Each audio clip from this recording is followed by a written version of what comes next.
Salatullah, salamullah. Bismillahirrahmanirrahim. Assalamualaikum warahmatullahi wabarakatuh. Alhamdulillah wassalatu wassalamu ala Rasulillah wa ala alihi wa sahbihi wa mawalah wa la hawla wa la quwata illa billahi wa ba'du. Alhamdulillah, segala puja dan puji hanya milik Allah subhanahu wa ta'ala.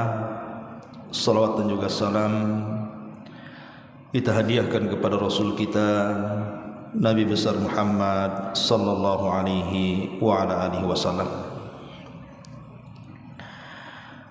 Ma'asyiral muslimat, ibu-ibu yang dimuliakan Allah subhanahu wa ta'ala, alhamdulillah di pagi menjelang siang ini kita bisa duduk di majelis ilmu di Masjid Nidaul Ilmi, dan kita akan membahas di pagi menjelang siang ini tentang ibrah dan pelajaran dari beberapa ujian yang Allah subhanahu wa ta'ala ujikan kepada para nabi dan rasul.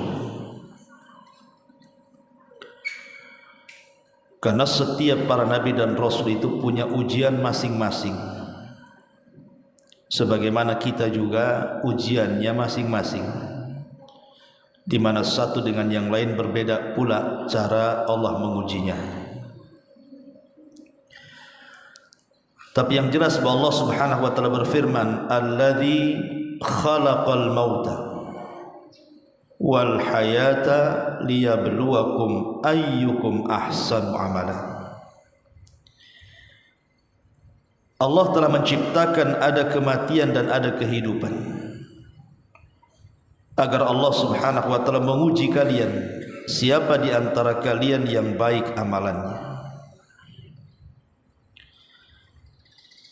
Langsung saja kita akan menjelaskan beberapa ujian para nabi dan rasul. Nanti kita petik, ambil pelajaran pada setiap ujian para nabi. Pertama tentu dimulai dari Nabi Allah Adam alaihi salatu wassalam. Di antara ujian Nabi Adam alaihi salatu wassalam itu bicara soal anak-anaknya. Jadi Adam itu diuji dari anak-anaknya. Kita tahu bahwa Nabi Adam alaihi salatu wassalam itu punya banyak keturunan. Ada sekitar 40 kurang lebih, laki-laki dan perempuan. Nah, ketika Allah subhanahu wa ta'ala merintahkan agar Adam menikahkan putra-putrinya, maka ketika itu yang paling besar kebetulan namanya Qabil dan adiknya namanya Habil, atau mungkin sebaliknya, tapi dengan cara silang. Karena kan Hawa itu kalau melahirkan selalu kembar, laki-laki dan perempuan. Jadi karena ada larangan tidak boleh menikah dengan kembarannya, harus menikah silang, di mana kembaran Habil menikah dengan kembaran Qabil, atau sebaliknya. Lah Qabil ini digoda oleh setan sehingga dia tidak mau menikah dengan kembarannya Habil. Alasannya karena kurang cantik, sementara kembaran dia pula cantik. Lah dari situ kemudian Qabil pun tidak terima akan keputusan ayahnya, padahal itu adalah putusan seorang nabi. Karena Adam itu kan seorang nabi, tentu ketika memberikan putusan semua datang dari Allah subhanahu wa ta'ala. Tapi Qabil ini tidak seperti itu. Dia justru memberontak keinginan ayahnya. Sampai Allah subhanahu wa ta'ala ceritakan dalam Al-Quran, watlu alaihim naba'abnai adama bilhaq idh qarraba qurbanan fatuqabbila min ahadihima wa lam yutaqabbal min al-akhar qala la aqtulannak qala innama yataqabbalullahu minal muttaqin. Bacakan ya Muhammad kepada mereka tentang kisah dua putra anak Adam, kata Allah. Maksudnya Qabil dan Habil. Ketika keduanya hendak dijodohkan untuk menikah, Qabil menolak. Maka akhirnya Adam pun berdoa kepada Allah Azza wa Jalla, turunlah syariat kurban. Maksudnya syariat kurban ini, siapa yang kurbannya diterima Allah, maka dia berhak memilih pasangannya. Akhirnya kemudian berkurbanlah dua anak Adam ini, Qabil dan Habil. Sehingga Allah katakan, idh qarraba qurbanan fatuqabbila min ahadihima wa lam yutaqabbal minal akhar. Ketika keduanya berkurban, rupanya Allah hanya menerima satu dari keduanya, korbannya Habil, sementara menolak korbannya Qabil. Qabil marah, kenapa korban dia tak diterima? Akhirnya kemudian dia pun mengancam saudaranya Habil, la aqtulannak, saya akan bunuh kamu. Maka Habil pun kemudian mengatakan di hadapan Qabil, innama yataqabbalullahu minal muttaqin, Allah itu hanya menerima kurban dari hati yang penuh dengan takwa. Akhirnya apa yang diancamkan Qabil kepada Habil itu berlaku. Suatu hari Habil sedang tertidur, tiba-tiba kemudian setan memberikan waswas kepada Qabil, terjadilah apa yang terjadi, pembunuhan. Itulah pembunuhan pertama di alam semesta. Qabil membunuh abangnya Habil atau saudaranya. Maka Nabi SAW mengatakan, setiap dosa orang yang membunuh sampai hari ini, bahkan sampai kiamat, Qabil itu mendapatkan bagiannya, karena dia orang yang pertama kali mencontohkan pembunuhan. Dari sini kita tahu bahwa Nabi Allah Adam alaihi salatu wasallam diuji oleh Allah dengan anak-anaknya. Maka kita pun sama. Terkadang di antara kita itu ada yang diuji oleh anak-anak, kan Bu. Ada orang yang sudah berusaha mendidik anak-anaknya semaksimal mungkin, sampai jual sana jual sini untuk menyekolahkan anaknya supaya anaknya jadi baik dan berbakti kepada orang tuanya. Tapi apa yang terjadi? Banyak kemudian anak-anak yang durhaka kepada orang tua. Bukan salah didikan orang tua terkadang, tapi itu bagian daripada ujian orang tua dari anak. Karena anak itu, Bu, dianugerahkan Allah Subhanahu wa taala kepada kita itu karena 4 sebab. Ingat ya Bu ya, ibu dianugerahi anak-anak baik laki-laki atau perempuan itu karena 4 sebab. Pertama, Bu ya, terkadang anak itu dijadikan Allah untuk zina. Zina itu artinya perhiasan, kebanggaan. Makanya orang tua itu kadang-kadang bangga dengan anaknya. Saya pernah dengar tuh, oh kalau ada orang tua membanggakan anaknya itu nggak peduli Bu, depan siapa aja dia banggakan. Wah, anak saya sekarang udah di Jakarta, anak saya sudah jadi ini, anak saya sudah jadi itu, gajinya sekian, rumahnya di sini. Diceritakan, padahal nggak ada yang nanya, itu cerita sendiri dia. Karena bangga. Ya, ada orang tua itu yang saking kebablasan bangganya dengan anak itu tidak peduli yang anak, yang penting anaknya berhasil dari segi dunia. Walaupun anaknya nggak sholat nggak peduli, yang penting berhasil. Nah terkadang ada Allah anugerahkan anak itu justru jadi kebanggaan orang tua yang salah kaprah.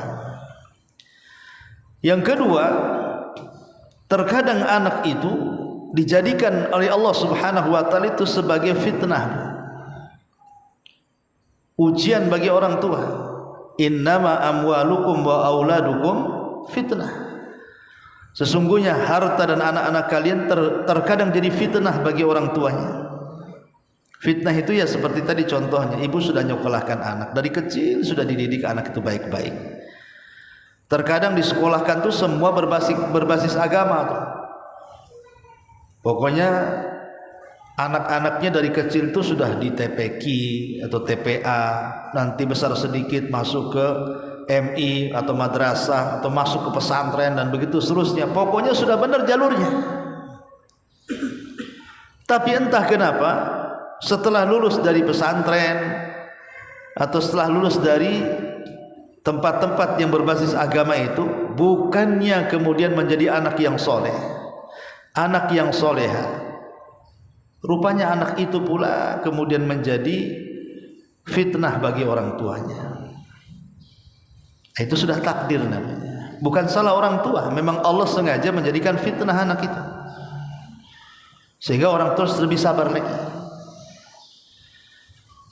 Tapi insya Allah biasanya kalau anak-anak itu dari awal terbimbing agama, kalaupun satu ketika kepeleset seandainya seperti itu, maka dia akan mudah kembali biasanya, karena sudah ada pendidikan agamanya. Kalaupun nakal itu sebentar aja, nanti dia balik lagi tuh. Kemudian yang ketiga, ada anak itu dijadikan oleh Allah Subhanahu wa taala sebagai musuh. Makanya kita lihat miris hari ini berita-berita di YouTube itu, subhanallah, ada anak membunuh orang tuanya, ada anak menyiksa orang tuanya, ada anak menyakiti orang tuanya. Masalah sepele, bukan masalah besar. Kadang minta uang jajan gak dikasih, minta motor gak dikasih, dendam gara-gara orang tuanya suka marah dan begitu seterusnya. Akhirnya apa? Dibantai orang tuanya. Dan ini kan sudah kekejaman, apalagi seorang anak membantai orang tua tuh. Lah terkadang ada anak tuh jadi musuh tuh. Makanya Allah mengatakan apa? Fahdharuhum, hati-hati. Kemudian yang keempat, dan ini yang kita inginkan, bahwa anak kita itu menjadi qurratu a'yun. Qurratu a'yun itu artinya penyejuk mata, menyenangkan orang tua di dunia dan kelak akan mengangkat derajat orang tua di surga. Itulah yang tercantum dalam doa yang diajarkan Allah dalam Al-Quran. Rabbana hablana min azwajina wa dhurriyyatina qurrata a'yun waj'alna lil muttaqina imama. Ma'asyiral muslimat yang dimuliakan Allah Azza wa Jalla, ini yang pertama, kisah ujian Nabi Allah Adam alaihi salatu wassalam dari anak-anaknya. Yang kedua, ujian Nabi Nuh alaihi salatu wassalam. Nabi Nuh alaihi salatu wassalam dikenal sebagai awalur rusul, rasul yang pertama.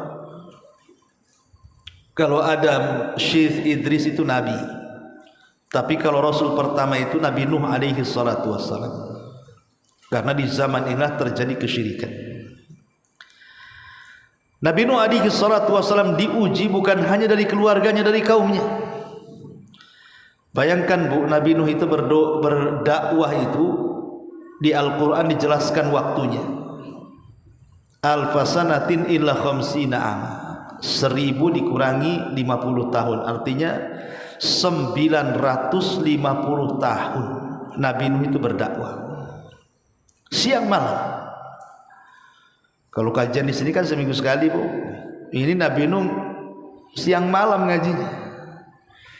Tapi tidak ada satupun kaumnya yang mendengar ucapan Nabi Nuh. Bukan hanya tidak mendengar, ngejek lagi. Bayangkan, kedua jarinya kalau Nabi Nuh sedang berceramah ditutup di lubang telinganya, kemudian bajunya diletakkan di mukanya. Itu ngejek betul. Tapi Nuh tidak pernah bosan, terus mengajak kaumnya untuk mentauhidkan Allah Azza wa Jalla.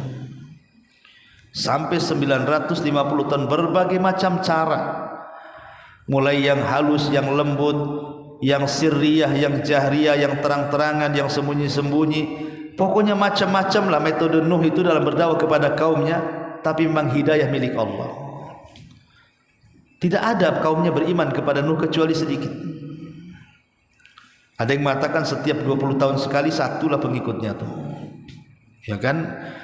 Kalau dai-dai di zaman sekarang diposisikan Nuh dari sen tuh jadi dai itu. Masa 20 tahun sekali dapat satu gitu kan. Tapi memang Nuh itu sabar sekali. Dia terus mengajak kaumnya sampai pada titik di mana kaumnya sudah kesal dengan Nuh, akhirnya mengancam untuk membunuh Nuh alaihi salam. Dari situlah Nabi Nuh alaihi salatu wasallam berdoa kepada Allah, Rabbi inni maghlubun fantasir. Ya Allah, aku hampir dikalahkan, kaumku tolong. Lah Nuh alaihi salatu wasallam itu punya putera 4. Yang pertama namanya Kan'an, yang kedua namanya Ham, yang ketiga namanya Syam, yang keempat namanya Yafis. Itu putra-putra Nuh. Kan'an, kemudian Ham, kemudian Syam, kemudian Yafis. Lah dari keempat putranya ini ada satu yang kafir, namanya Kan'an. Dia lebih mengikuti ibunya, karena ibunya, istrinya Nabi Nuh alaihi salatu wasalam juga kufur kepada Nuh. Dialah yang pertama kali mengatakan gila kepada suaminya apabila mendapatkan wahyu sebelum kaumnya. Harusnya di mana-mana istri kan bela suami, Bu ya. Ini enggak, dia pula pertama mengatakan gila sama suaminya. Coba, kaumnya belum mengatakan gila, istrinya sudah mengatakan gila. Lah kebetulan Kan'an itu kan dekat dengan ibunya dibandingkan dengan Nuh, lain dengan 3 anaknya, dekat dengan Nuh. Makanya terpengaruhlah kemudian Kan'an itu dengan ibunya. Makanya pengaruh seorang ibu dalam keluarga itu dalam mempengaruhi anak itu luar biasa. Ibu jangan ngasih pengaruh negatif. Karena seorang wanita ini kalau sudah mempengaruhi dengan pengaruh negatif itu paling cepat. Paling cepat, Bu. Contoh, suami ibu itu biasa-biasa aja. Kemudian ibu cerita, Bang, tetangga ini nggak beres ini katanya. Kenapa? Itu buang sampah sembarangan katanya, depan rumah. Paling abangnya bilang, ya udah disapu aja, ya kan. Besoknya ngomong itu lagi. Datanglah ke tetangga, omelinlah sedikit biar nggak buang sampah. Ya kamu ajalah katanya. Itu hari kedua tuh. Hari ketiga ngomong lagi istrinya, Bang, masa diam aja. Nah, itu mulai tuh kalau suami udah ketiga kali ngomong itu darah di kepala semua tuh. Itu kalau suami disuruh gitu, Bu, itu nggak kayak ibu main bakbuk-bakbuk gitu. Langsung datang ke tetangganya dia maki-maki itu. Itulah pengaruh buruk wanita kepada keluarga. Makanya hati-hati, Bu, jangan suka ngasih pengaruh negatif. Karena Kan'an putra Nuh itu terpengaruh menjadi kafir itu gara-gara pengaruh ibunya. Makanya dia tidak mau mengikuti ajakan Nabi Nuh alaihi salatu wasalam tuh. Itu ujian juga tuh. Sudah mendapatkan ujian dari kaumnya, mendapatkan ujian dari anaknya, mendapatkan ujian dari istrinya. Coba bayangkan, diuji sampai ketika betul-betul terjadi azab, banjir bandang dengan tufan yang luar biasa. Akhirnya Nuh pun diselamatkan dengan orang-orang yang beriman di perahunya. Si Kan'an ini dia menjauh dari kaumnya, jadi Nuh bisa mendekati anaknya, namanya ayah. Sejahat-jahatnya anak pun pasti masih sayang. Kata Nuh alaihi salatu wassalam, ya bunayya arkam ma'ana. Nah, naiklah ke perahu biar kau selamat. Tapi memang kekufuran itu sudah mendarah daging Kan'an. Malah dia mengatakan kepada Nuh, sa'awi ila jabalin ya'simuni minal ma'. Oh enggak mau. Aku akan naik ke atas gunung katanya. Enggak akan bakal tuh air ini menelan saya katanya. Nuh meyakinkan tidak ada yang selamat hari ini, nak, masuk. Tapi tetap dia mengatakan tidak, aku bisa selamat katanya.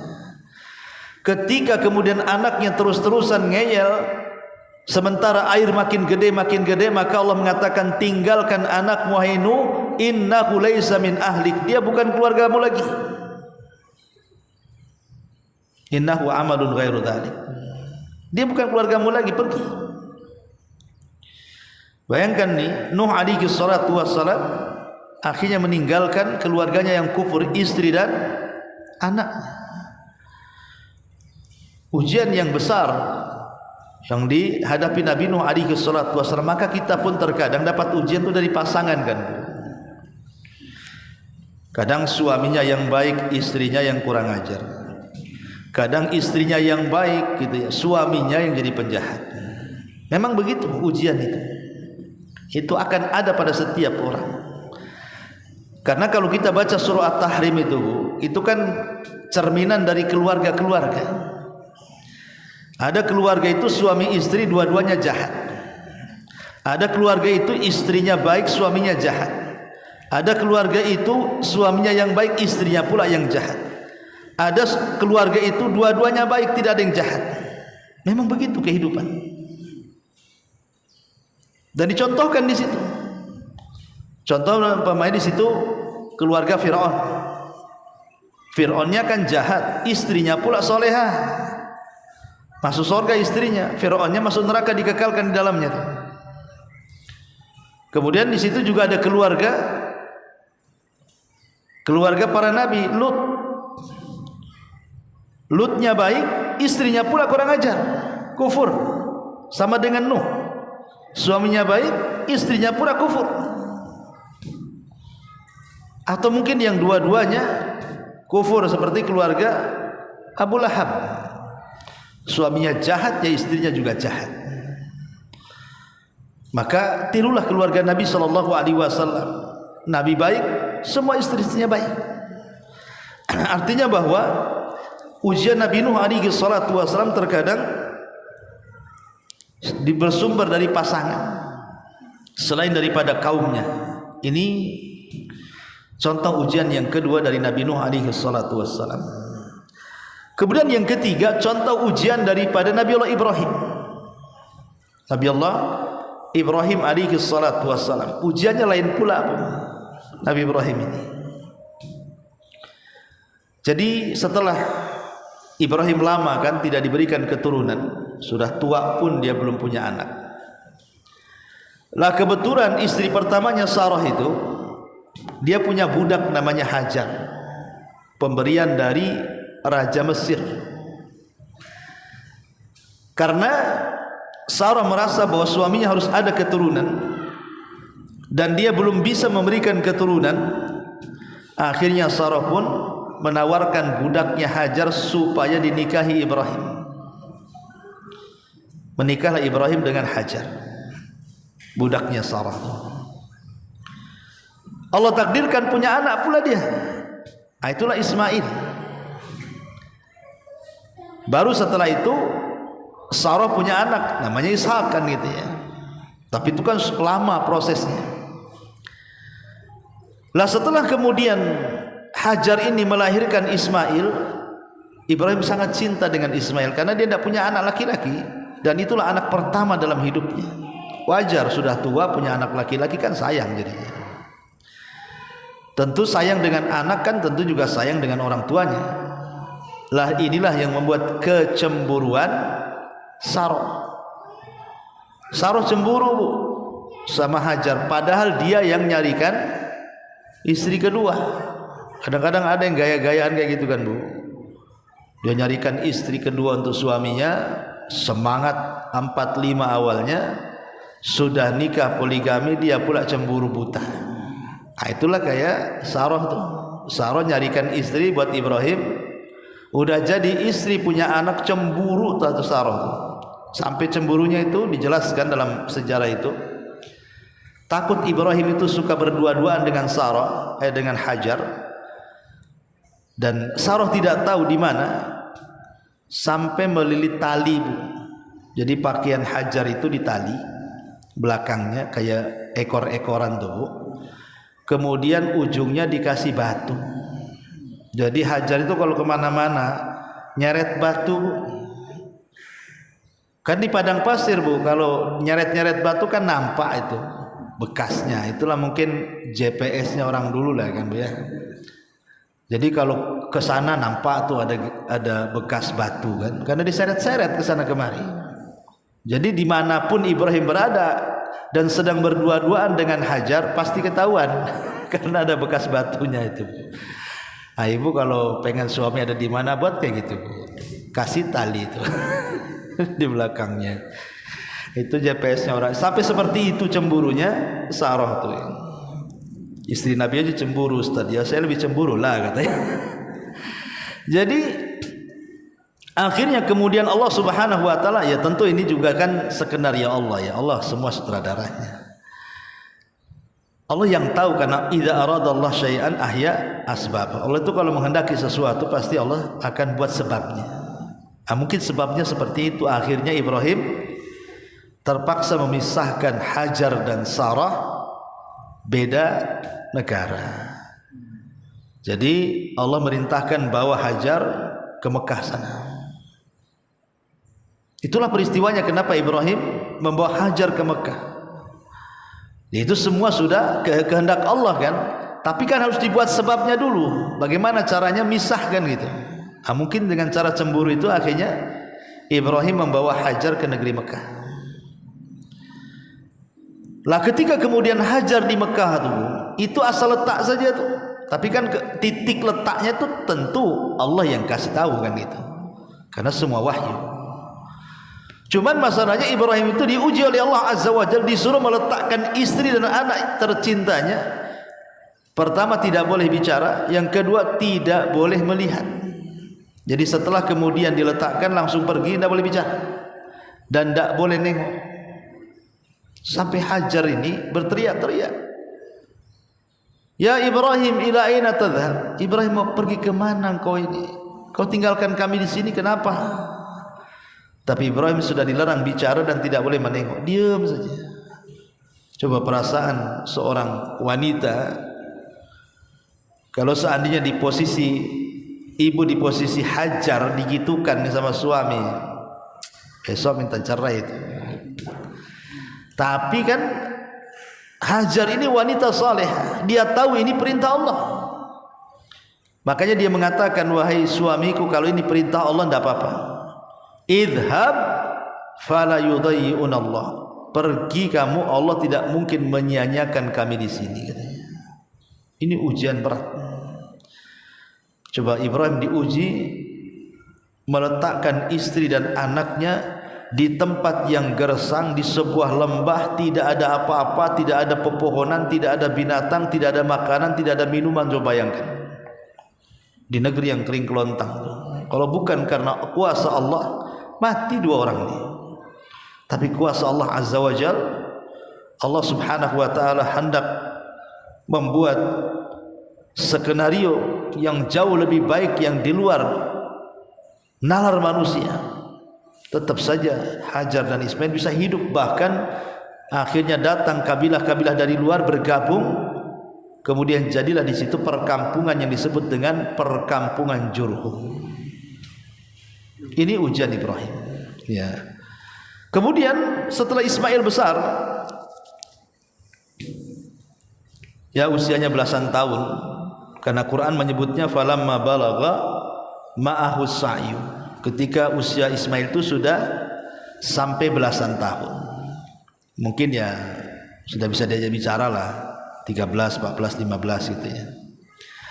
Jadi Ibrahim alaihi salatu wassalam itu karena sudah lama kan tidak pernah melihat anaknya sejak diletakkan di tempat itu, dan sekarang sudah usianya belasan tahun. Ya namanya orang tua kangen lah kan, Bu, pengen ketemu anaknya. Apalagi anaknya waktu ditinggal itu masih kecil.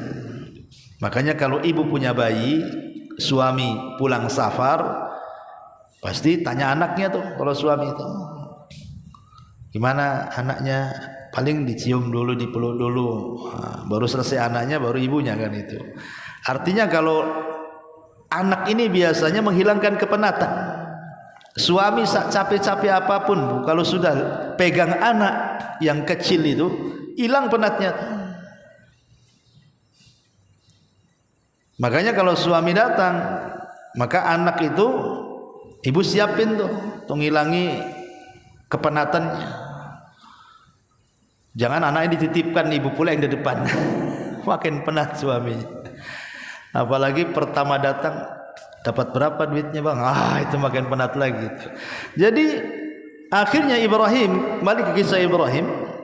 Jadi Ibrahim ini datanglah ke Mekah, ingin melihat putranya. Allah takdirkan subhanallah, di perjalanan Ibrahim itu bermimpi. Mimpinya apa? Disuruh menyembelih putranya Ismail. Padahal Ibrahim itu ingin menjenguk, Ismail itu ingin melepas rindu. Di tengah jalan dia dimimpikan oleh Allah Azza wa Jalla bahwa dia harus menyembelih Ismail. Dan mimpinya seorang nabi itu wahyu, artinya perintah.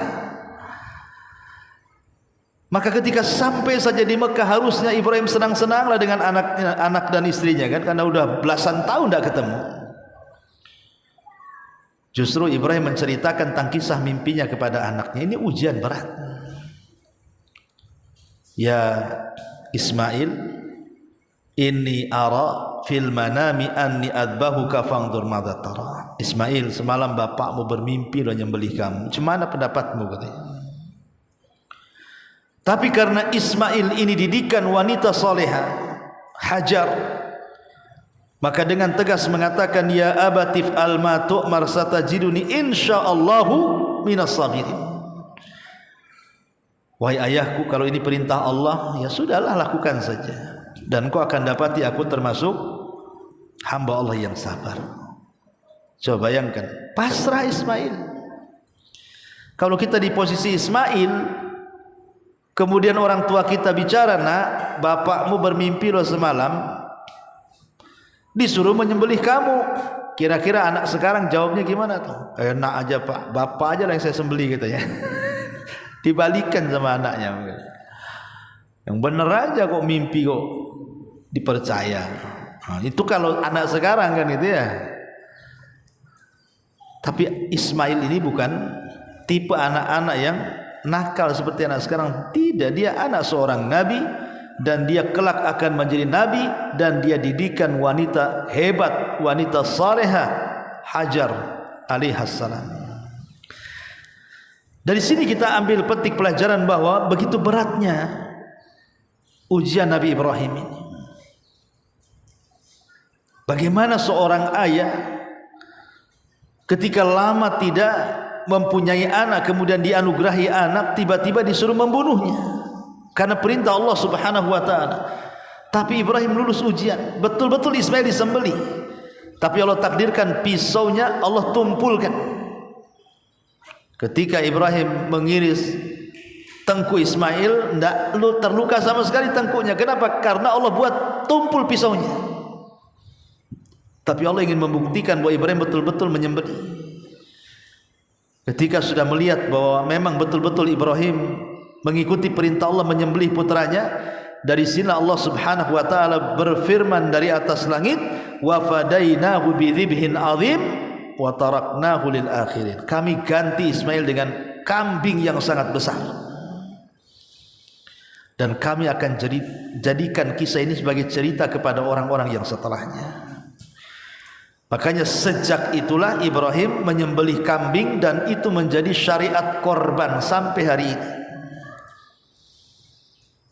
Makanya Bu, kalau Allah berikan rezeki kepada ibu-ibu dan mampu untuk berkorban, berkorbanlah. Karena kurban itu ibadah yang paling utama. Saking utamanya ibadah kurban itu sampai Allah gandengkan dengan perintah salat. Fasalli li rabbika wanhar. Salatlah untuk Rabbmu dan berkurbanlah. Qul inna salati wa nusuki wa mahyaya wa mamati lillahi rabbil alamin. Katakan salatku, kurbanku, hidupku, matiku kuserahkan kepada Allah. Coba, sampai disebut satu nafas dengan perintah salat.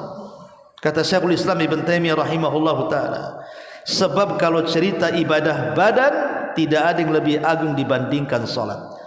Tapi kalau cerita ibadah harta, tidak ada yang lebih mulia melebihi kurban pada waktunya. Maka kalau Allah berikan rezekimu, ini kan masih ada waktu, Ya, bisalah kita berkurban. Ya, tidak harus unta, tak ada pun unta di Batam. Sapi lah minimalnya. Oh, kemahalan Ustaz, sapi saya tak sanggup. Ya udahlah kambing. Kambing mahal juga. Ada yang murah. Nah, biar saya beli. 1,5 ada, 2 juta ada, dan itu. Sekalian promosi. Ma'asyiral muslimin wal muslimat rahimani wa rahimakumullah. Jadi balik kepada ujian Ibrahim alaihi salatu wasalam. Lihat Ibrahim diuji dengan disuruh menyembelih anaknya, sementara anaknya anak soleh. Kalau Nabi Nuh itu diuji anaknya memang kafir. Ini terbalik gitu ya. Kebalikan daripada Nuh alaihi salatu wassalam. Nuh kafir anaknya, ini enggak, soleh. Kan berat lagi gitu ya, disuruh membunuh anak soleh gitu. Ya kalau anak Nuh itu tenggelam, biarin aja dia kafir kan itu ya. Kafir dia, biar dia tenggelam. Tapi walaupun demikian Nuh berusaha memasukkan anaknya ke perahu. Tapi Allah katakan dia bukan keluarga. Ini juga ujian berat bagi Ibrahim alaihi salatu wassalam. Kemudian beralih dari Ibrahim alaihi salatu wassalam kepada ulul azmi minar rusul. Siapa lagi? Nabi Musa. Nabi Musa alaihi salatu wassalam itu lebih banyak lagi ujiannya. Sampai-sampai Nabi SAW mengatakan, rahimallahu akha Musa, laqad udhiya katsiran fasabar. Semoga Allah merahmati saudaraku Musa. Banyak kali ujian yang Allah timpakan kepadanya, tapi dia sabar. Jadi Nabi Musa itu macam-macam ujian Bani Israel kepada Nabi Musa itu luar biasa. Tapi dia Nabi yang sabar. Sampai umatnya Nabi Musa itu itu sampai mencela Nabi Musa itu kepada soal privasi. Privasi, masalah privasi dia, coba kehormatan. Jadi ceritanya gini Bu, Bani Israel tuh kalau mandi Bu, biasanya kalau mandi itu mereka rame-rame di sungai. Ya namanya mandi rame-rame ya, kadang-kadang telanjang kan, tengok aurat satu dengan yang lain kan. Samalah kayak dulu zaman kita kecil-kecil yang di kampung, yang belum ada kamar mandi dalam rumah gitu ya, masih kencing, buang hajat, mandi di sungai. Kan kadang-kadang orang nggak punya malu kan. Ya zaman dulu kan begitu, semua ke sungai. Ya dia nyuci di sungai, mandi di sungai, berak di sungai, kencing di sungai, semua serba sungai kan. Kadang-kadang rame-rame mandi di situ. Orang dulu kan nggak malu lihat aurat dengan yang lain itu, biasa aja. Semenjak kemudian mulai ada kamar mandi dalam rumah, sekarang udah ada malu lah kalau mandi di sungai itu. Tapi zaman dulu kan biasa. Ya bahkan banyak yang tukang intip ya kan. Ini kalau matanya itu sakit nanti curiga itu, kau ngintip ya katanya. Kalau orang dulu itu, kalau kena penyakit mata dibilang ngintip, katanya ngintip di sungai. Padahal nggak ada hubungan kan antara ngintip dengan sakit mata tuh. Tapi kan orang dulu kepercayaannya kayak gitu. Lah di zaman Nabi Nuh kayak gitu, apalagi di zaman Nabi Nuh kan, di zaman kita aja ada mandi di sungai banyak. Nah, zaman Nabi Nuh kan zaman jauh kali zamannya dengan kita. Nabi Musa. Jadi Nabi Musa alaihi salatu wassalam itu tidak mau gabung dengan orang-orang yang mandi di sungai itu. Dia kalau mandi sendiri, pisah dia. Jadi Bani Israel ini curiga kepada Nabi Musa. Ini jangan-jangan Nabi Musa ini tak mau gabung mandi sama-sama ini, pasti dia punya penyakit katanya. Itu nabinya loh yang selama ini menyelamatkan mereka dari kungkuman Fir'aun, dibawa kepada kehidupan yang jauh lebih baik lagi, dibawa ke tanah perjanjian di Palestina. Masih juga kurang ajar coba. Nuduh-nuduh Nabi Musa. Wajar aja Musa itu tak mau gabung dengan kita katanya. Jangan-jangan dia banyak penyakit tuh di badan dia tuh. Tersebarlah berita ini kepada Bani Israel. Akhirnya jadi pembicaraan. Wah, Nabi Musa itu banyak penyakit di badannya, makanya dia nggak mau mandi sama-sama, malu mungkin dia itu katanya. Coba seorang Nabi digituin. Tapi Allah Subhanahu wa taala ingin membuktikan ucapan Bani Israel ini bahwa Nabi Musa tidak punya penyakit di badannya.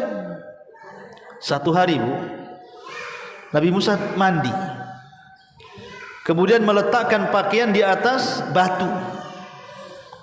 Ketika sedang asik-asiknya mandi sendiri Bu, Nabi Musa itu ketika selesai mandi dia mau ngambil pakaiannya, rupanya batunya berjalan. Dikejar batu itu Bu, karena pakaiannya di atas batu tuh.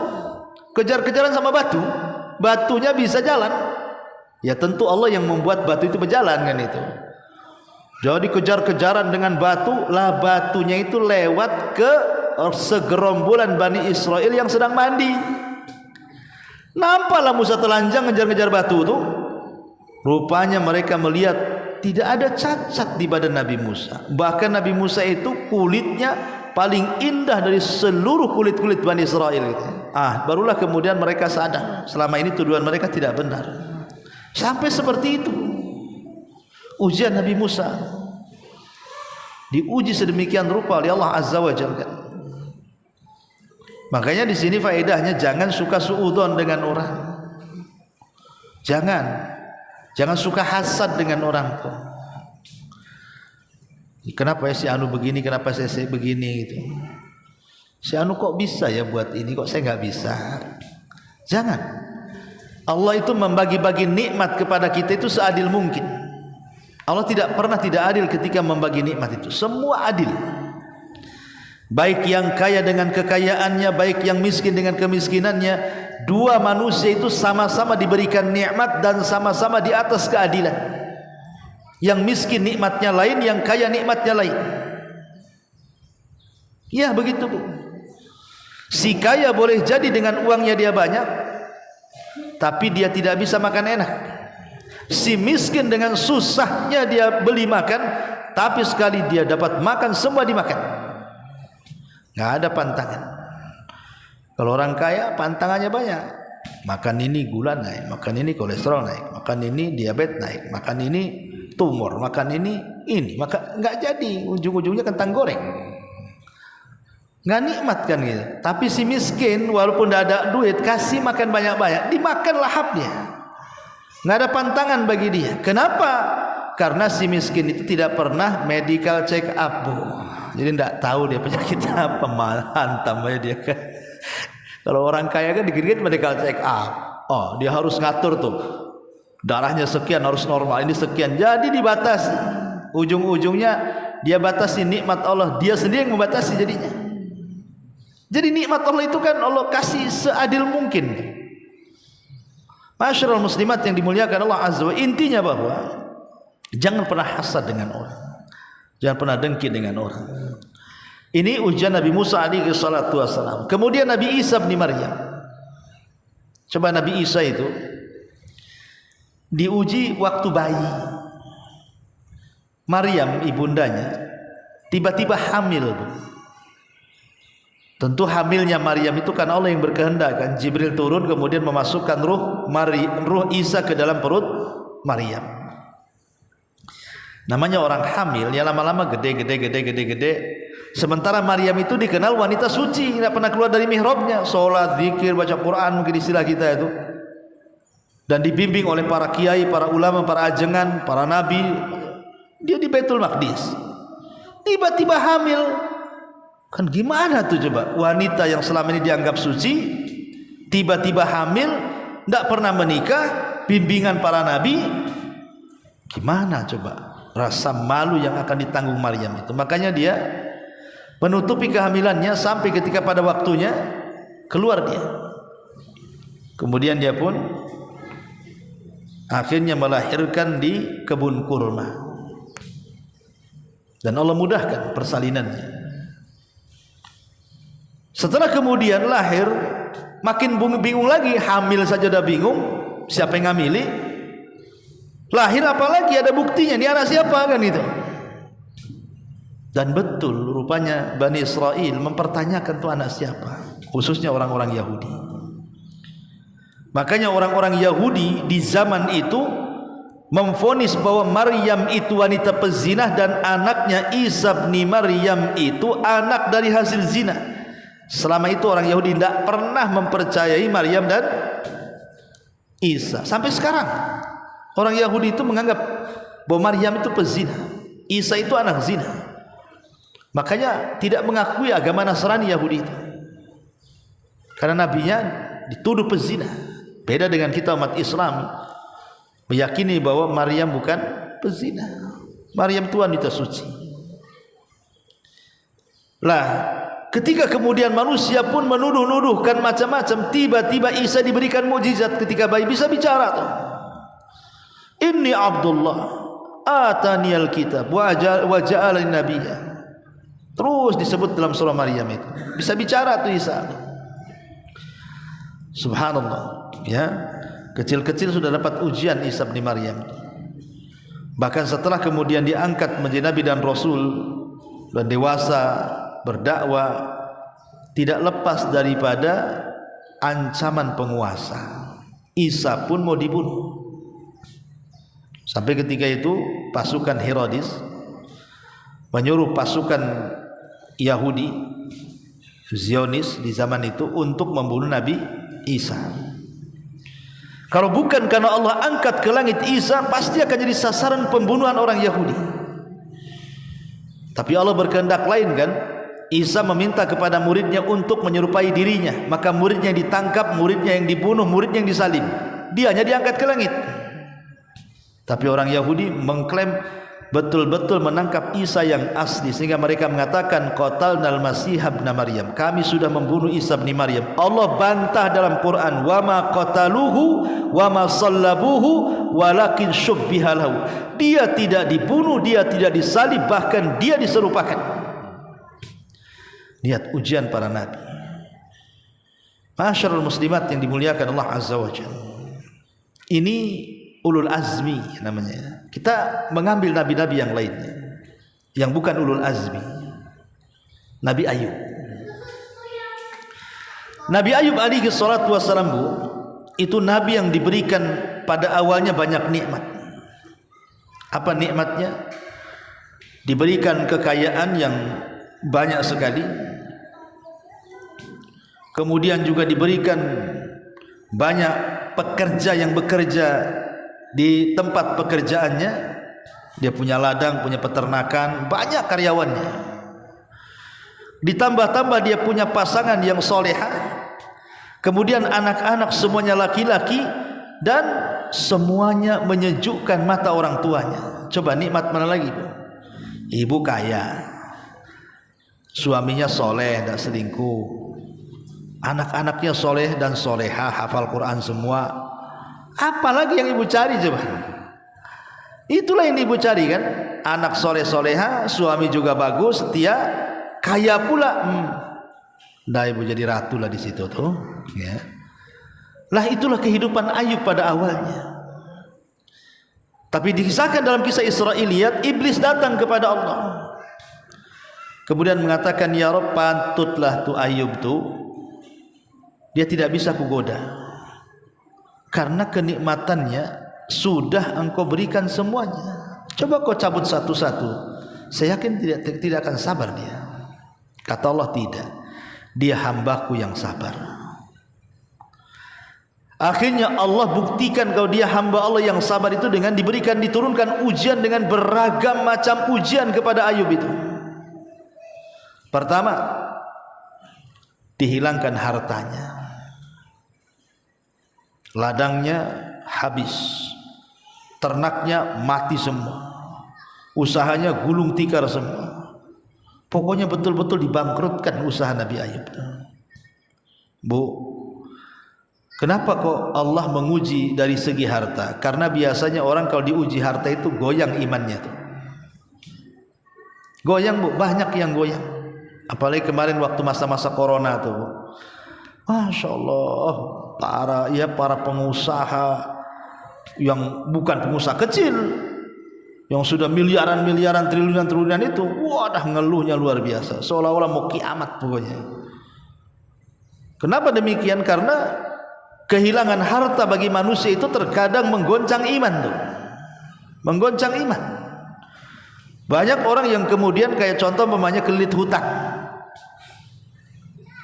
itu banyak yang bunuh diri tuh.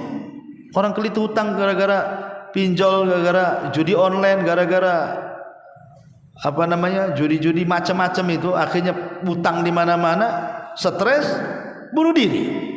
Karena memang ujian harta ini bisa menggoyang iman.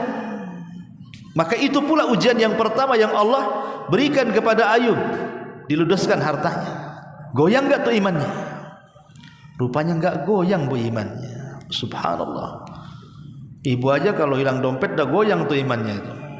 Ya Allah Ustaz, semua isinya di situ katanya. Goyanglah iman saya katanya. Macam kiamat tuh. Tapi Ayub tak goyang. Kemudian yang kedua, Allah uji Ayub dengan cara apa? Anak-anak laki-lakinya semua meninggal. Meninggal semuanya dalam kecelakaan. Ada yang mengatakan ini kisah Israeliat. Jadi iblis itu menjelma manusia, kemudian ngundang anak-anaknya Ayub untuk makan-makan di rumahnya. Setelah dari rumahnya, rumah itu dirobohkannya, mati semua karena ditimbun rumah. Semua anak-anak Ayub satu kali serentak semua mati dengan peristiwa itu. Tapi Ayub alaihi salatu wassalam tetap tegar. Padahal kematian anak juga menggoncang iman tuh. Banyak orang-orang tua yang belum terima anaknya meninggal. Bahkan ada orang yang sudah setahun anaknya meninggal, sedihnya itu enggak hilang-hilang tuh. Ya. Ini semua anaknya mati, apa enggak stres orang itu kan? Tapi Ayub subhanallah dia bisa bertahan. Cukup sampai di sini Bu? Tidak, rupanya ada ujian yang ketiga. Allah turunkan penyakit kepada Ayub. Penyakit itu tidak pernah terjangkit sebelumnya kepada kaumnya.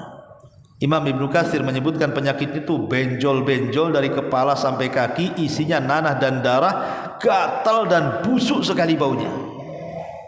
Coba bayangkan, benjol-benjol dari atas kepala sampai kaki, isinya nanah dan darah, ditambah gatal-gatal, ditambah kalau seandainya kemudian pecah itu bau busuk luar biasa, sehingga kaumnya menyangka itu penyakit yang menular.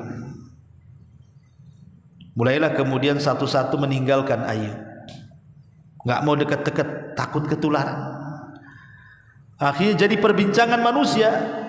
Karena malu, akhirnya kemudian sama istrinya dibawa menjauh dari manusia ke perbatasan desa, ke perbatasan daerah gitu, supaya tidak dekat-dekat manusia. Karena manusia sudah mulai mencibir dia. Coba kalau posisi kita di posisi Ayub Bu, mati berdiri kita dibuatnya. Tapi Ayub sabar. Yang tidak sabar istrinya. Sabar Ayubnya, istrinya tak sabar. Dan mengatakan, "Bang, engkau kan nabi, doamu pasti mustajab. Berdoalah kepada Allah supaya Allah mengembalikan nikmat itu kepada kita," katanya. Tapi Nabi Ayub, "Wahai istriku, emang berapa tahun Allah berikan nikmat kepada kita? 70 tahun atau 80 tahun, 80 sanatan, 80 tahun. Lalu ujian yang Allah berikan kepada kita sudah berapa tahun? Ya, 18 tahun. Maka Ayub mengatakan, kalaupun kita diuji sama dengan apa yang Allah berikan nikmat kepada kita 80 tahun, itu tidak sebanding.